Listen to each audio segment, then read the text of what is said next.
Welcome back to JDS Outdoors. Today's episode is going to be about the solar on the camper. About a week ago, I put out a video asking for your guys' questions on what you want to know about solar on campers. And I got a handful of questions here that I'm going to go through and answer. Like I said in that other video, there's tons of videos out there explaining how to install solar on your campers. But there's not many out there sharing experiences and what they've learned, what they like, what they don't like. And that's what this video is going to be about. So I got my list of questions here. Let's go through them. Nash asks, what is the cost analysis? How much did it cost? And how much does it cost to maintain? The cost on this system was just around $4,000. Now, different systems cost different amount of money depending on what exactly you use in the system. How many panels you got? Are you running AGM, lead acid, lithium? There's a lot of different variables in costs. But this one specifically costs right around $4,000, between $4,000 and $5,000 on the high end. I didn't 100% keep track because I acquired these parts over the last several years and used them in different things, like the iSolar powered my rusty shed video, which powered my house after Hurricane Ian. So it's been a combination of a bunch of things. As far as cost of maintenance, there isn't really any. I have lithium batteries, which are maintenance free, and they have a 10-year warranty on them. So theoretically, I should get about 10 years of maintenance free use out of this system. And this kind of leads into another question, which Mike B asks, what controller did you choose and why? Explain the components and why. And did you go with an auto or a manual transfer switch? So up here on the roof, it's a little dirty. You wouldn't be able to tell that I washed it yesterday, but here's the overview of my system. I have 865 watts of solar. This specific camper came with a 165 watt panel. It just wasn't enough. So the only thing of the original solar that was on this camper that I kept was that panel. And I tied in 7 more 100 watt panels to it. This system is ran in 24 volt series and parallel. So there's two 12 volt panels tied together in 24 volt, and then they run in series after that. There's kind of a little bit of mixed reviews, opinions on running different sized panels. And in a nutshell, all it comes down to is the rest of your system is going to be dialed down to what the smallest panel is. So being I only have one 165 watt panel, that panel is going to be restricted down to what the 100 watt panels will do. So for example, if you have a system that's tied together, all 200 watt panels, right? And then you have one 50 watt panel in there. You're going to restrict all of your panels down to that 50 watt panel's capacity in that same string. So you want to kind of tie everything together properly, I guess. But I'm not worried about this one panel being larger than the rest. It performs just fine. Then we'll go over to the center of the camper, and I just used the Turn-A-Bond tape to kind of hold the wires together for traveling. But I went with this eco-worthy PV combiner box. So each 24 volt string comes in here, and it runs into this box, which this box then has fuses on each individual leg, and it's got a main on-off breaker, so you can shut the whole solar system down if you need to work on any other part of the system. So that's it for the roof. I'll show you the rest. Then I went with the Victron Energy MPPT 100-50. Now, why did I go with that one? Because it had really good reviews, and also it doesn't have all the extra little BS on it. All the different screens, the different buttons. It's simple. The more simple it is, the less stuff that can break. Now, as far as the size, why did I choose those numbers? Well, because I took the max output out of all of my panels, and I figured out the max amperage and the max voltage, and I sized my charge controller accordingly to that.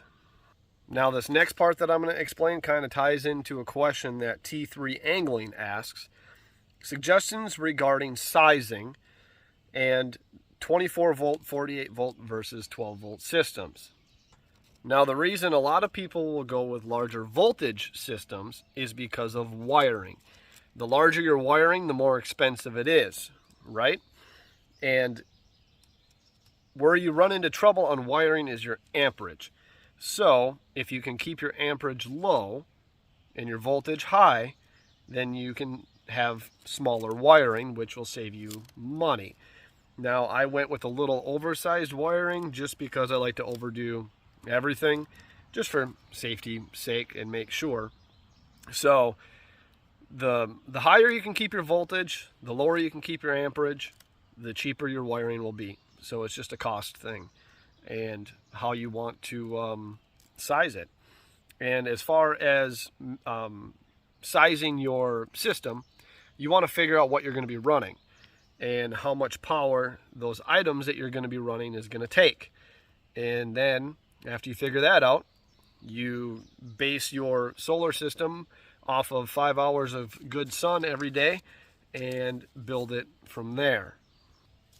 Each 100 amp hour in a battery is 1.2 kilowatt hours of power. So if you typically use, 2 to 3 kilowatt hours of power a day, a 400 amp hour system would be more than enough, assuming that you can fully recharge it every day.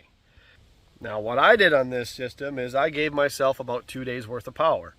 And if I can't get fully recharged within that 2-day time period, then I can charge it up with a generator. Which this kind of leads into another question that I got asked by Nick C. Do you have to adjust your living, i.e. creature comforts, to be able to run off of solar? What is your long-term capacity? And if you run a generator, will it charge the battery without an additional $1,000 in special wiring? So, yes, you can run a generator and it will charge the batteries, but you have to make, at least I have to make in this system, a couple adjustments in order to do that. So when you have a battery bank that the camper runs off of, and that goes to your converter inside the camper, that converter is what houses all of your 110 and 12 volt systems, and it also charge your 12 volt batteries. So if you're creating a loop that goes 12 volt battery, converter, to the charger, back to your batteries, it's a constant drain, right? So you don't want to have that connected when you're just running off of solar. So what I did on mine is I have a battery bank that kind of acts as a generator. The battery bank is what's charged by the solar. It goes to the converter, and I kept the original 12 volt battery for all the 12 volt systems on this camper. So that way that stays fully charged, and if I shut off my battery bank for my solar so I can hook up a generator, then all of my 12 volt stuff will still work while my battery bank is off. And until the generator fires up, kicks in the converter, which charges the front battery. I hope that makes sense. I'm just trying to get rid of the slow drain of death, right? So once I unhook my battery bank and I plug in my generator, then I have a 2-bank charger, like you would put in a boat or something like that, that is hooked up to my solar battery bank. All I have to do is plug that in. And once that's plugged in, it's charging the batteries. But I want to make sure that when it's time to shut off my generator, I unplug that before I shut my generator off and kick my battery bank and inverter back in that runs the camper. Otherwise, it's just going to slowly, once again, create that ring and drain it down. So yes, you kind of do have to watch your creature comforts a little bit, within reason, as long as you size your battery bank and your system appropriately. I can go inside the camper and I can watch TV, I can use a microwave, I can run the air conditioner, I can plug a cell phone in, laptop, whatever. I can use whatever I want within reason, as long as I pay attention. Which gets into the AC part. A lot of people are asking about the AC, like John C. How does the AC run off of the solar? Well, it runs just like it would be plugged into a generator. Runs just fine. Except for the air conditioner is the single largest power consumption thing in a camper, right? So when you run it, you got to watch your power big time, because that air conditioner pulls 14 amps, which can drain your battery bank quite quickly. You can size your solar to be able to run the air conditioner without worry, but you're going to triple or quadruple your costs on your batteries and how many solar panels you need in order to be able to do that. It's kind of cost prohibitive, in my opinion, when you can spend, $3,000, $4,000, $5,000, depending on what you want, to be able to run everything in your camper, and even the AC for a little bit if you want to, an hour or two, versus if you want to run it all day, then you're going to need, it's just easier to run a generator, cheaper to run a generator. But what a lot of people do when they have these solar systems is they park in areas that don't require the use of an air conditioner often. Like right now, my camper is sitting pretty well in the shade, yet the roof still gets enough solar power, enough sunlight to be able to recharge. This camper doesn't really heat up that much inside until the afternoon. So between about 3 p.m. and 8 p.m. it starts to get a little warm. Then you can just crack your windows.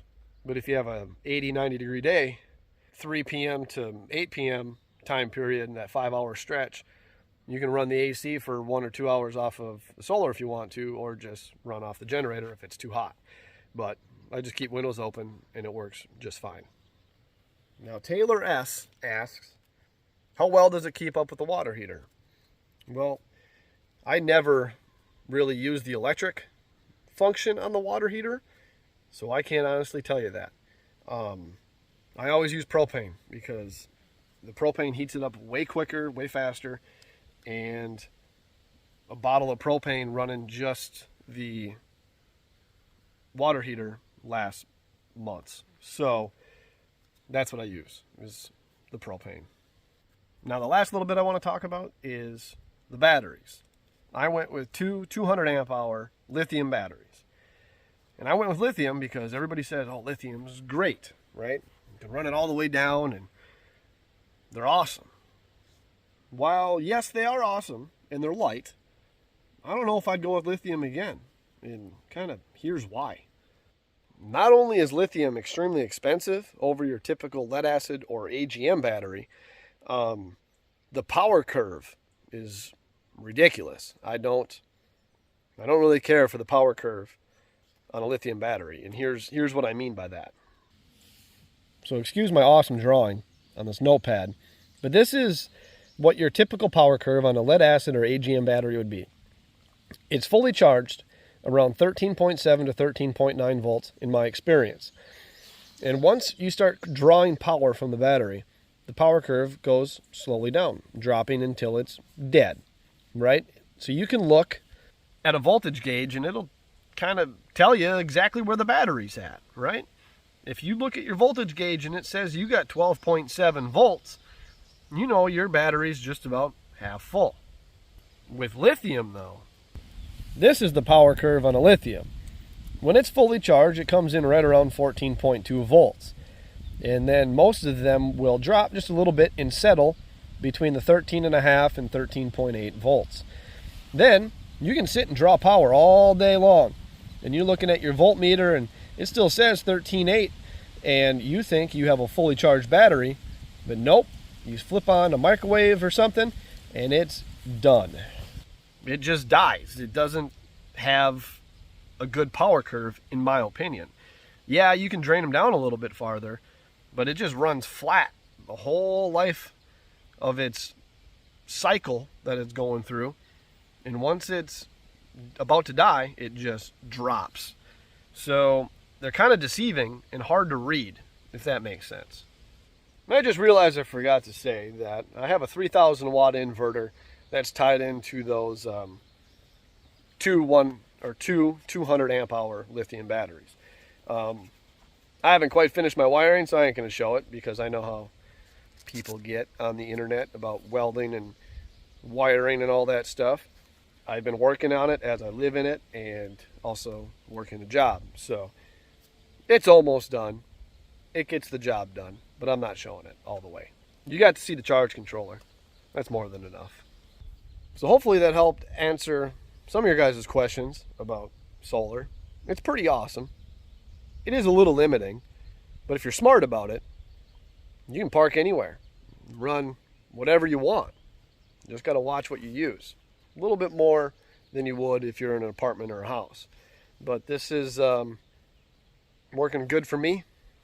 It's going to be my house for a little while until I buy some land and build a house, which will hopefully come sooner than later, but only time will tell, right? If you have any other questions about solar and help sizing your system, as far as sizing goes, Victron Energy's online solar calculator is great. I'm not sponsored by any of this. I paid for all this stuff out of my own pocket. Nobody sponsors JDS Outdoors, so this is just stuff that I'm using and it works good.